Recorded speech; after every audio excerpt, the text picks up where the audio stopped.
माझं नाव सरदार रवींद्र सिंगे. मी एक RT activist social worker आहे. 2014 पासून मी आकाशचिन्ह परवाना विभागामध्ये सहज म्हणजे वेळोवेळी तक्रारी करतो आहे.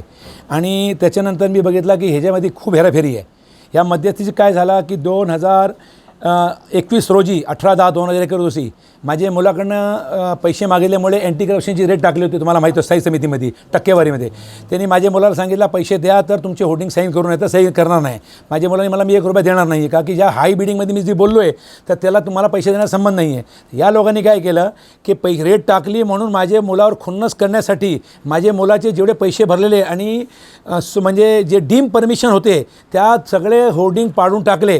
30 ते 35 लाखाचा माझ्या मुलाचं नुकसान केला आणि कुठल्याही शासनाच्या नियमाने त्याला नोटीस दिली नाही, कुठलंही काय कळवलं नाही. आपल्या हे सगळं काम निलेश देशमुख आणि राजेश पाटील हे दोन्ही भ्रष्ट कर्मचारी आणि अधिकारी पालिकेत होते आणि त्यांच्या विरुद्ध मी लोकायुक्त मुंबईमध्ये सुद्धा केस लावला आहे. का की हे भ्रष्टाचारी स्वतःचे घराचाच बघतात. त्यांनी कधी पालिकेचा फायदा बघायचा कधी बघितला नाही. त्यांना मी पत्र दिला होता की 50 कोटीची उत्पन्न पालिकेला इथून होऊ शकते, पण त्यांनी लक्ष नाही दिलं. का की 50 कोटी उत्पन्न असणे हे 6 कोटी दाखवतात आणि मी 50 कोटी, बाकीचे पैसे कुठे जातात खात्यात. माझ्या मुलांनी जे रेट टाकली होती त्याच्यामध्ये माझे मुलाच्या पैसे दिल्यानंतर एका होर्डिंगवाल्यांनी टाकली, त्याचे होर्डिंग आजही उभे आहेत. आणि माझ्या मुलांनी पहिले होर्डिंगचे पैसे दिले होते तरी माझ्या मुलाचे होर्डिंग कापून टाकले, कारण त्यांनी रेट टाकली होती. यामुळे त्यांना कुठलाही असा माणूस नाही पाहिजे की जो त्यांना प्रश्न विचारणार, त्यांना हे म्हणणार पैसे देणार नाही, असं बोलणार नाही. असं असला की ते काढून टाकतात. त्यांनी त्या मसळा केला. त्याच्यानंतर मी परत त्यांनी मला RTIमध्ये सुद्धा पाठपुरावे दिले नाही. आता मी RTI पाठपुराव्यामध्ये आणला की ते आपली स्थायी समितीची सीलसुद्धा लावून पडलेली होती, पण पैसे टक्केवारी नाही दिल्यामुळे त्यांनी हे केले. आणि त्याच ठिकाणी राजेश पाटील आता एवढे शिकलेले माणूस आहे. PIL 155 काय म्हणतो, कुठेही आपल्या चौकात हॅपी बर्थडे असं श्रद्धांजली असले कुठलेही होर्डिंग लावू नये. विद्युतीकरण होतो. जर विद्युतीकरण होतं तर नाही लावायला पाहिजे. राजेश पाटलांनी त्याच्या विरुद्ध एक आदेश काढला, जाहीर प्रकरण क्रमांक 6/2122 हे 11/1/2022चा. त्याच्यामध्ये त्यांनी काय केला की 112 ठिकाणी पालिका जे हे होर्डिंगसाठी तात्पुरता तुम्ही लावा आणि तिथे तुम्ही पालिकेला प्रभागामार्फत पैसे भरा. आणि हे जे 112 ठिकाणी कुठले तुम्हाला माहिती आहे, हे ते ठिकाणी आहे ज्या ठिकाणी टेंडरचे जे होर्डिंग होते. तुम्ही विचार करा, जे वस्तू टेंडरमध्ये जाती ₹1ची वस्तू ₹4 मिळते, म्हणजे ₹3 त्यांचा फायदा होतो. पण हे महागवाली वस्तू जे उत्पन्न मिळते त्याला कट करून राजेश पाटलांनी जिथून माझ्याकडे मी एक एक्झाम्पल काढला आहे. एका ठिकाणीहून उत्पन्न होती की ₹12,70,080 वार्षिकची. तिथूनच 7 वर्षाची, 1 वर्षाची होती 1,81,440 आणि तिथेच मात्र त्याच ठिकाणी यांनी जे जाहिरात लावला आहे त्याचा 15,120 म्हणजे 1,81,000 वजा केले तर हे नुकसान भरपाई कोण देणार? राजेश पाटील, निलेश देशमुख. का की त्यांनी असे ज्या टायमाला तुम्ही प्रकटन करता त्या टायमाला तुम्ही विचार करायला पाहिजे की इथे जर आपण रद्द करतो, इथून आपल्याला 1,00,000 मिळतात, तर इथून जर तात्पुरता केल्यानंतर आपल्याला मिळणार ₹10,000. मग पालिकेचा फायदा आहे का नुकसान आहे? मग तुम्हाला पालिका पगार कशाचा देते? पालिकेचा फायदा करायला देते का तुमचे स्वतःचे टक्केवारी वाढवण्यासाठी देते आहे? तर यासाठी हे आणि हे जे काल जे इन्सिडेंट झाला हे 100% थांबला असता. का की 440 होर्डिंगसाठी मी सारखा करतो. एक डोले साहेब आहेत, त्याच्यासाठी जर तो असते ना तर हे सगळं थांबलं असतं काम. का की यांनी लावला इलेक्शन ड्युटीमध्ये लावून टाका. त्या काळामध्ये निलेश देशमुख जे इनलिगल होर्डिंग लावलेत ना ते काढायचा प्रयत्न होता, पण शिंदे डोळे साहेबांना त्यांनी काय केलं माहिती आहे का, निवडणुकीची ड्युटी लावून टाकली. आणि त्या टायमाला मी भांडणं केली की निवडणुकीची तुम्ही ड्युटी या माणसाला देता आहे आणि इनलिगल होर्डिंग त्याचा काय करणार तो. आणि ह्या विभागाला नावावरच ठेवला. आकाशचिन्हामध्ये तुम्ही जर बघितलं असेल तर निवडणूक विभागामध्ये कोणीही माणूस नव्हता, कोणी विचारायला गेलं काहीच नव्हता. आता मला थोड्या दिवसापूर्वी जे माहिती मिळाली त्याच्यामध्ये मला त्यांनी स्पष्ट लिहिलं आहे की तुमचे हे टेंडर सील होते माझ्या मुलाचे. म्हणजे हे सगळे ओके असताना हे का थांबवले? आणि हे कालचा झाला ना ह्याचा निर्णय टोटली जबाबदार हे लोक. ह्यांची मी ऑलरेडी कंप्लेंट केली होती. ह्यांनी जर कारवाई केलीच आणि त्याचा जर तुम्ही बघितला तर 20/20 किंवा 40/20च्या वर त्याचा परवानगा नसेल आणि त्याचा प्रत्यक्षात 40/42 बॅक टू बॅक लावला होता. आणि आता तर तुम्ही आणि यांचे अनधिकृत होर्डिंग 15-15 वर्ष जुने आहेत आणि त्याला ह्यांनी फक्त 1 वर्ष जुनी आम्ही आता लावला म्हणून 1 वर्षाचा फक्त पैसे देऊन 14 वर्षाचे पैसे आपसमध्ये वाटून खाण्याचा प्लॅनिंग होता. त्यासाठी मी ह्यांना RTI केलेली आहे की जेवढे होर्डिंग आहेत त्यांचे लोखंडची कटिंग मला द्या, ते माती आहे, ते मातीचा मला सॅम्पल द्या, कॉन्क्रीटचा मला सॅम्पल द्या. ते सगळे लॅबमध्ये जाऊन मी तुम्हाला सांगणार की हे किती वर्ष जुना होर्डिंग होता. तुम्ही त्याला एका वर्षात फक्त आकारून देताय आणि बाकीच्या पालिकाचं नुकसान. हे राजेश पाटील आणि हे दोन्ही संघटनांनी केलं आहे. हे कोर्टातसुद्धा गेलेत. हे ॲसोसिएशन जे आहे ते बी इनलिगल आहे. पिंपरी चिंचवड आउटडोअर असोसिएशन हे टोटली इनलिगल आहे. त्यांचे जेवढे आहेत ना, त्यांच्या 7 वर्षापासून त्यांनी ऑडिट केलेलं नाही. त्यांच्या विरुद्ध मी केस लावलेला आहे, चॅरिटी कमिशन ऑफिसमध्ये लावलेला आहे. हे आपले स्वतःचे जे 4-5 लोक आहेत, स्वतःचेच आपले बनवते. त्यांचा एकही माणूस, त्यांचा काम आहे ॲसोसिएशनचा की प्रत्येक होर्डिंगवाला व्यवस्थित काम करतो का नाही करतो, गरीब आहे का अमीर आहे, त्याला सगळं घ्यायला पाहिजे. हे नुसतं आपले माणसं घेतात. ज्याची एक होर्डिंग असेल त्याला घेत नाही आहे. जे पॉलिटिशियन असतात त्याचं घेतात. तर हे सगळं पॉलिटिक्समध्ये काम चालू आहे. आणि ह्याच्यामध्ये सगळ्यात आज जर ढोले साहेब असते तर असा प्रकरण झाला असता की ढोले साहेबांनी ऑलरेडी ऑर्डर काढला होता की हे सगळं तोडायचे. हे सगळं तोडायचं काम चालू होतं आणि आम्ही मोजमापसुद्धा घेतली होती.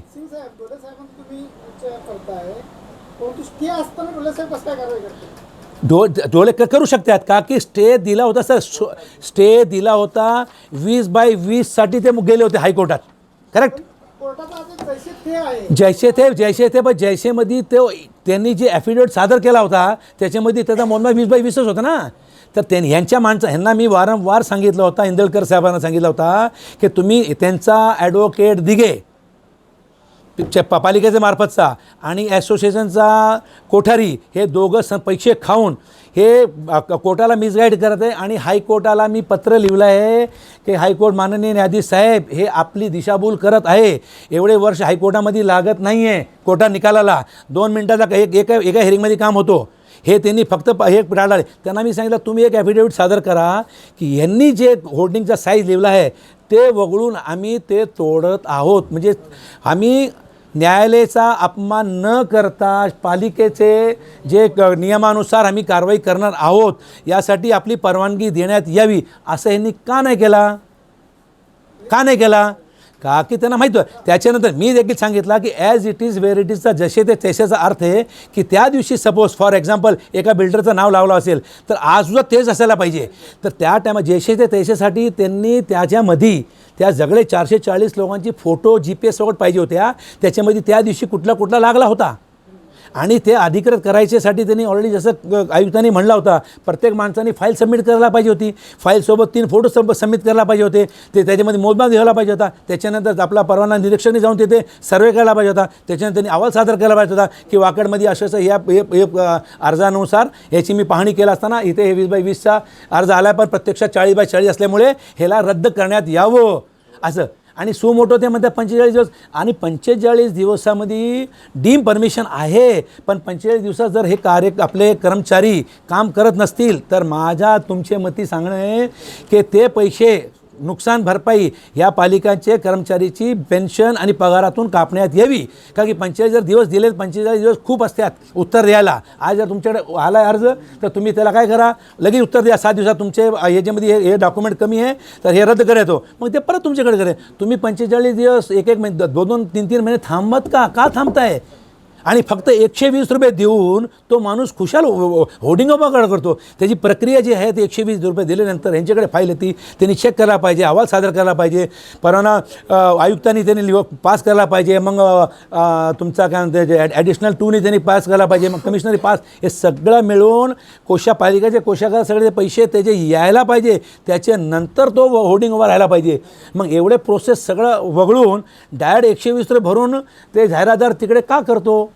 की त्याला माहिती आहे त्यांनी 1 लाख रुपये एका माणसाला XYZला दिले म्हणून ते आपल्याकडे बघणार नाही आहे. आणि 1 लाख रुपये दिल्यानंतर आपण 1 लाख वसूल करू.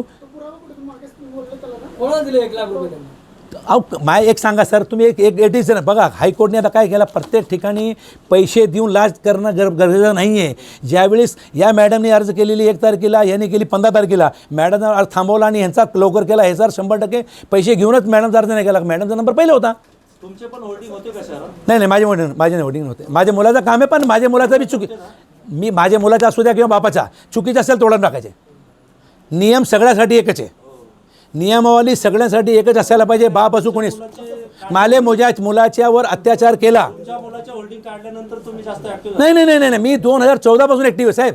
मी पाहिलं. नाही तुमची तुमचा चुकच आहे. चुकीचं नाही मला माहिती म्हणून मी सांगतो. अहो साहेब मी तुम्हाला पुरवतो 2014 पासून बिग इंडियाचे जेवढे इलिगल होल्डिंग आहे तुम्ही भरपूर कुणी? माहितीच्या अधिकारी तुम्ही बरेच मी माहितीच्या अधिकारात एक दिवसात 120 अर्ज केले. त्यांना सांगितलं की एवढे अर्ज आहेत तुमचे. माझे मी ते म्हणतो. आणि हे बी एक दुःखाची बाब आहे. बघा शासन काय म्हणतो की ज्यावेळेस तुम्ही असो कुणी असो माहिती अधिकार अर्ज केला ना 30 दिवसाच्या त्याला माहिती द्यायला पाहिजे. बरोबर आहे की नाही दिलं. रूलनुसार तुम्ही बरोबर आहे, पण तुमचे होल्डिंग होते त्याच्यावर कारवाई झाल्यानंतर नाही मी माझे होर्डिंगची नाही माझे होर्डिंगचा माझे विकरलाच नाही. तुमचं कसपटे चौका ते वाकडचं सिग्नल तिथे तुमचं कोणाच तरी अनधिकृत होल्डिंग होतं, त्याच्यावर तुमचं ऑब्जेक्शन होतं. नवी सांगवीच्या साई चौकात तुमचं 50 फूट होल्डिंग होतं. हे सगळे हां परमिशन त्याची 30-40 फुटाचीच होती, पण तुमचं 60 फूट होतं. नाही हे सगळं ते सगळं आहे. ऐका ना, त्यांनी नोटीस पालिकेने तुमचं होल्डिंग काढण्यासाठी क्रेन आणली, त्या क्रेननी ते होल्डिंग काढताना आलं नाही म्हणून ते परत गेले. माझ्या समोरचा विषय. हा बरोबर आहे साहेब, पण इकडे बघा इकडे होर्डिंग नाही तो होर्डिंग लिगल आहे. हे बघा सांगवीचा तुम्ही सांगवीचा ते म्हणता ना, ते सांगतो मी तुमचा होल्डिंग लिगल आहे, पण तो लिगल किती फूटचा होता? मग तेच सांगतो तुम्हाला. बघा मी ते सांगतो. इनलिगलची चोरीची परिभाषा काय? पेन बी चोरी केला, चोरी केली, नोट चोरी केली तर बी चोरी केली. इनलिगलची परिभाषा काय? ते वाढलं तर तेच आहे. पण आणि मला एक सांगा तुम्ही, माझ्या मुलाचा जे हे 2021चा होता आणि पालिका काय 2021ला स्थापना झालेली नाही आहे. मी रूलचा सांगतो. ते रूल होल्डिंग लावलं होतं ते समजा तुम्ही 50 फूटचं परमिशन ते माझे मी म्हणतो माझ्या मुलाला चुकीचं असेल तर तोडून टाकायचे ना. 2 मिनिटं ऐका ना. होल्डिंगचं 50 फूटची परमिशन आहे, हे टीव्ही पर्यंत लावायची, तिथून वर ते तुम्ही मी तेच म्हणतो ना, ते जे अनधिकृतच होतं ना तुमचं. मी काय म्हणतो अनधिकृत आहे तर त्याला रितशीर नोटीस देऊन त्याला तोडता येतो ना साहेब. आज पुन्हा ऍक्शन झाली तेव्हा तुम्ही ऍक्टिव्ह जास्त झाले. नाही हे तुमचं ते काय झालंय माहितीये का? तो तुमचं म्हणणं असेल ना. सरकारमध्ये चाललं ना की तुझी चौकशी केली तर तुझी करायची. नाही माझा ऐकून घ्या. आजचा नाहीये. नाही मी हे ना सांगतो. मी सांगतो तुम्हाला. मी 2014 पासून ज्या टायमा राजीव जाधव होते त्यांच्या विरुद्ध सुद्धा मी तक्रार केली होती. त्या टायमाला तर माझ्या मुलाचा काय होर्डिंग नव्हता. त्या टायमाला तर काय होत ना, त्या टायमाला बिग इंडिया करत होता. माझ्या मुलाचा मी काय म्हणतो, माझा मुलाचा असू द्या किंवा माझ्या बापाचा असू द्या, ज्याचा बी अनधिकृत असेल तर तोडायलाच पाहिजे. मी कधी असं म्हणलो नाही की माझ्या मुलाचा तोडू नका. आधी कधी म्हणलंच नाही. मी कधी म्हणला मी म्हणतो जे आहे ते का तोडत नाही. 434 जे त्यांचे हप्ते चालू आहेत का? 100% हप्ते चालू आहे. आता बघा ऐका ना, तुम्ही म्हणताय ते हप्ते चालू बरोबर आहे, आपण पुरावा नसल्याशिवाय बोलू शकत नाही. साहेब प्रत्येक वस्तूच्या पुरा ऐकून घ्या साहेब. तुमचा रिझर्वेशन तुम्ही रेल्वेमध्ये गेले ना, तुमचा अरे पुरावा प्रत्येक गोष्ट पुरावा नसतो. ज्यावेळेस हप्ते कोण घेत? अधिकारी कर्मचारी आकाशीने केले. आता बघा हे तर ज्या टायमाला आपण तुम्ही तक्रार जावा हवा आणि तुम्ही म्हणाय का तोडत नाही, मग ते सांगतील तुम्हाला की का तोडत नाही आहे त्यांनी. आणि मला सांगा तुम्ही का आजपर्यंत फौजदारी करत नाही ते लोक? त्यांना शासनाने आदेश दिलेत ना, मग का करत नाही फौजदारी? ते एवढे होर्डिंग. आणि मला सांगा, आणि जेवढे होर्डिंग तुटले ते म्हणजे स्वतः घेऊन गेले. स्वतः कोणी ह्यांनी जाऊन बळ सांगितला अरे बाबा घेऊन जा रे, नाहीतर काय जमा झाले की होतील. आणि 20% आणि 80% त्याच्यामध्ये सुद्धा घोळ आहे. हे कुठला बी शासनाचा टक्केवारी टेंडर निघत नाही. तुमची जे बिल्डिंग हे तर 10 रुपये सांगितली ना, 11, 12, 15, 20 अशी बोलायला लागती. हे टक्केवारीचा कुठलाही नसतो. त्याच्यासुद्धा आक्षेप मी घेतलेली आहे की हे तुम्ही जे करता टक्केवारी चालत नाही आहे. शहरामध्ये जे होर्डिंग आहे, होर्डिंगच्या साईज इथे सगळे चुकीच्या पद्धतीने दाखवल्या जातं आणि तिथं साईज असते तिथं 20/40. बघा व्यापारी माणूस आपला काय बी करेल, ते पैसे घेऊन काय. पण जे माणूस शासनाचा आहे, ज्याला पगार मिळत आहे, त्याचं काम आहे इमानदारीने काम करायला पाहिजे. का त्याला पगार व्यापारी देत नाही आहे, पण पगारापेक्षा त्याला जास्त ते व्यापारीकडून मिळतो, जाहिरातदारकडून मिळतो, म्हणून तो तिथे डोळे बंद करतो. रोजच्या शासन म्हणतो रोज जे परवाना निरीक्षक आहे त्यांनी त्याचे वाड्यात जायचं आणि फेरी मारून यायची आणि मला अहवाल सादर करायचं. माझ्या वाड्यात म्हणजे 25 होर्डिंग होते तर 25पैकी कुठलाही होर्डिंग अनलिगल आहे. आजपर्यंत किती सादर केले मला सांगा. मी हे माहिती अधिकार सांगितलं. मला एक प्रश्न पडतोय की आता पालिका म्हणते 22 रुपये स्क्रॅपचा भाव लावला. हो राईट. आणि स्क्रॅपचा भाव आताचा चालू आहे 38 रुपये. साहेब तो 22 रुपये जे लावलाय ना, तो 22 लावलाय ना, तो शासनाचा जुना रेट आहे. आजच्या हिशोबाने तुम्ही 35-40 लावा अशी बोलायची असती. तेच मला म्हणायचं आहे. मग याच्यामधले जे 10 रुपयाचा किंवा 16 रुपयाचा जो फरक निघतोय याच्यामध्ये पण कमिशन फिक्स झालं आहे का? सगळ्यामध्ये फिक्स आहे साहेब. मला हे बघा ज्या टायमाला पहिले तोडले त्याची बी मी RTI केलेली आहे. मला जे ऐकून घ्या, यांनी आजपर्यंत कधीही त्या साईजचा होर्डिंगाचा मोजमाप घेऊन बाबा आता मी जे तोडतो 80/80 आहे, मी यांना सांगितलं तुम्ही COP किंवा स्पेशलकडून या होर्डिंगचा कमीत कमी वजन टन किती मिळणार आणि जास्तीत जास्त किती मिळणार त्याच्या हिशोबाने त्या माणसाकडून पैसे घ्यायला पाहिजे. इथे काय झाला, एक फक्त टेम्पो गाडीचा दाखवला आणि बाकीचे टेम्पो बाहेरच्या बाहेर दाराने विकून गेले. आणि त्याचा 20-80 केला. आणि ते 20% जे 80% पालिकेला द्यायचे असतात तो 7 दिवसाचे देणं हे नियमाची अट होती. मला हे बी त्यांना मी मागितलं की मला दाखवा की आजपर्यंत ज्या टेंडरला तुम्ही दिलं आहे त्यांनी 7 दिवसात तुमचे पैसे जमा केले का, किती महिने केले नाही. मग त्याला तुम्ही काळी यादीमध्ये न टाकता मग परत तुम्ही त्याला का देता. आणि तुम्ही एवढा करून तुमचं सगळं यंत्रणा तुमचे लोक जातात किती आहे. मी त्यांना फ्री ऑफ चार्जमध्ये होर्डिंग तोडण्यासाठी म्हणलो होतो आणि मी 1 वर्ष कामसुद्धा केलं होतं फ्रीमध्ये. इन लगेच फ्री मी कधी काम केलं. मी हे बी म्हणलो होतो त्यांना माहिती का माझ्याकडून काय मिळणार नाही त्यांना. आणि हे ते तिथून त्यांना मिळतं आहे. 1% वाईज मिळाला, 80% मिळाला. आणि जे 4 गाडी माल होता एक गाडी दिला 3%, 3 गाडीचा, 1 गाडी तुझी 2 गाडी माझी, हे सगळं कोण केला. त्यांनी प्रत्येक गाडीचा काटा दाखवा. आणि मी हे बी सांगतो तुम्हाला की तुम्ही तुमच्या मार्फत जावा, जिथे जिथे भंगार विकतात सगळ्या काट्याला जे गाडीमध्ये लोड केला त्या गाडीची आणि दुसऱ्या गाडीची चिठ्ठी काढा. तुम्हाला ते चिठ्ठी दुसऱ्या काट्यामध्ये मिळेल 100%. 1 गाडी या काट्यावर, 1 गाडी दुसऱ्या काट्यावर, 3 गाडी चौथ्या काट्यावर. पण मला माहिती आहे ना की कुठल्या गाडीवर कुठली गाडी घालत ना. 434 जे अनलिगल आहे, हां, अनधिकृत आहेत, तर त्याच्यामध्ये पण महापालिकेचे कर्मचारी पार्टनर वगैरे आहेत का? बघा पार्टनर नसलेले डोळे का बंद करतात. मला एकच बघा, ज्यामध्ये माणूस त्या टायमालाच आपला एक पार्टनर असतो ना त्या टायमालाच बोलत नाही. माझ्या जर कोणी पार्टनर बसला असेल त्याच्या विरुद्ध कोणी बोलला तर मी बोलू देणार, मी ऐकणार नाही, मी काय सपोर्ट करणार त्याला. मग हे सपोर्ट करता म्हणजे हे पार्टनरच आहेत. हे पार्टनर कोण होता. हे सगळ्या हे पार्टनरशिप सुरू केली निलेश देशमुखनी, जो कर संकलनमध्ये आताही तिथे तो चोरी हेराफेरी करतो. त्यांनी 25 लाख रुपये मी मंत्रालयामध्ये देतोय आणि उपायुक्तचं पत्र आणून परत इथे बसणारे असा त्यांनी दावा केलेला आहे. तो म्हणजे सगळ्यात जर करट माणूस बघितला तर निलेश देशमुख आणि राजेश पाटील या दोघांनी मिळूनच सगळं काम केलं आहे. आताचे तुम्ही पत्रकार लोक तुम्ही जात असताल सचिन ढोलेंकडे, त्यांचं बोलणं त्यांचं ॲक्शन घेण्याचं काम तुम्ही बघितलं किती आहे. आज त्यांनी जे वसूल केले 16-17 कोटी, त्यांनी एकही नवीन धाराचे पैसे वसूल नाही केलेले. ते जुने म्हणजे हे जुने जे वसूल होते हे करायची जबाबदारी कोणाची होती मला सांगा. सचिन ढोले आपल्या विरोधात कोर्टात गेलेले आहेत आता सध्याला. आपण त्यांच्या विभागाला जास्तीत जास्त माहिती अधिकार पत्र व्यवहार नाही असं काय तरतूद नाही साहेब. मी बघा डॉक्टरकडे मी आलो आणि जर डॉक्टरने मला बघितलाच नाही आणि पाठवून दिला तर ते डॉक्टरची चुकी आहे. मी तुमच्याकडे आलो आहे ज्या वेळेस मी 120 नाही मला 1200 करायचा अधिकार आहे. तुम्ही त्याचा उत्तर द्यावं लागेल ना तुम्हाला की तो बसते का नाही, माहिती अधिकार बसते का नाही. जर काळी यादीमध्ये टाकायचं असलं तर राज्य माहिती आयोगाने टाकला असता मला माहिती काळी यादीमध्ये. अशी काही तरतूद नाही आहे. उलट तुम्ही शासन काय म्हणतो द्वितीय अपील आमच्याकडे यायला नाही पाहिजे म्हणून तुम्ही लवकरात लवकर माहिती अधिकार अर्ज निकाली लावा. म्हणजे जर माहिती अधिकार अर्ज निकाला की प्रथम नाही लागणार, प्रथम नाही लागली की द्वितीयचा प्रश्न येत नाही ना. मग हे द्वितीय का वाढती आहे. आज माझी 5-5 वर्षापासून तिथे अपील चालू आहेत. का चालू आहेत का की हे जे अधिकारी हे दोन्ही मिळून संगणमताने काय जनमाहिती अधिकारी आणि प्रथम अपील दोन्ही एकाच विभागाचे असतात, एकमेकाला सहकार्य करतात. आणि ढोले पण त्यात सहभागी आहेत का? नाही सचिन ढोले त्याचा कधी रोलच नाही त्याच्यामध्ये. सचिन ढोलेच्या टायमाला जेवढ्या मी केले त्यांनी ताबडतोब आदेश दिला की त्यांनी ताबडतोब द्या ना माहिती अधिकार ताबडतोब द्या आणि मी दिले पैसे म्हणून त्यांना दिले. कालच्या घटना घडलेली त्यामध्ये आयुक्त आणि